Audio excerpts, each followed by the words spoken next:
So this is a very individualized question based on where you're at, and I think it would be better answered for you in a coaching session with someone, but I'll give some generals. We all have to remember that in general, healing is your own timeline, and I still think it's more about the amount of work you do than the amount of time that's passed. When it comes to dating after a narcissist, you're gonna know when you're ready, and you'll also know when you're not.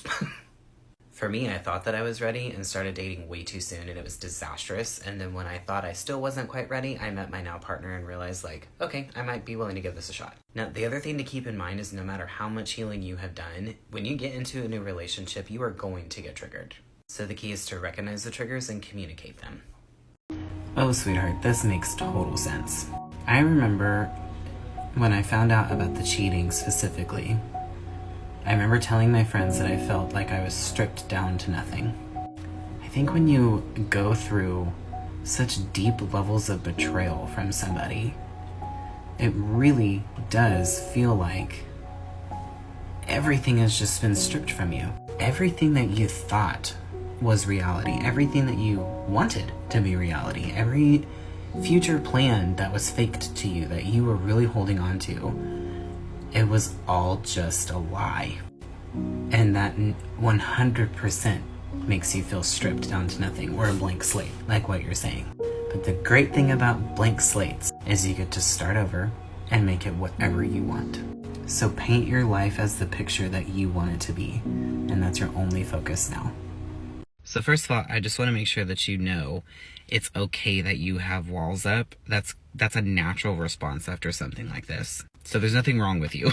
It's actually, in a way, it's kind of healthy to have those walls up. But what you'll kind of notice is that your walls kind of change a little bit, or at least they did for me, where they weren't necessarily walls, but the walls turned into boundaries. Because walls can keep you stuck and can keep you into that place of isolation. Like if you're not able to let anybody in, that's not necessarily healthy. But having boundaries is actually extremely healthy. And whenever you do get into that point, whether it's friendships or dating, you have to constantly remind yourself not everybody is a narcissist. Our brains have ourselves convinced that everybody is, because the last thing in the world we ever want to do is go through this again. So what I did is I just literally made a list of boundaries, things that I was not going to accept from people anymore. And I continued to work on my own self-worth and self-value. So I valued myself enough to keep these boundaries in place, but it allowed me to break walls down. Hello. So one of the things that I want you and everybody else going through this to keep in mind is that when we leave a narcissist, one of the biggest emotions that we're going to feel that we don't necessarily realize that we're feeling at first is grief. And from grief comes all the stages of it. It's just like when you lose a loved one. And one of those stages is anger. So you can think that you have like gotten good and like all this kind of stuff, and then bam, you just all of a sudden feel this anger and this bitterness. This is where it's coming from, is you're still going through the stages of grief, and it's normal and it's okay. And that's where it goes back to what we talked about in that video, which is where you have to be patient with yourself and move through all of these emotions, no matter how nasty they feel or ugly or how much we don't want to. So just keep that in mind. You're doing awesome. I read this comment and it really hit home with me because it immediately took me back to the beginning of my journey after my narcissist. I literally asked myself this exact same question. Everyone's different, but here was the answer to my question. It wasn't even that I missed them. I was actually grieving. Number one, you're grieving the loss of a relationship. These feelings are normal. I was actually grieving a lot. I was grieving the person that I thought that they were.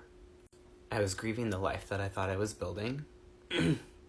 But what I was grieving the most was there were parts of me that died to be with this person.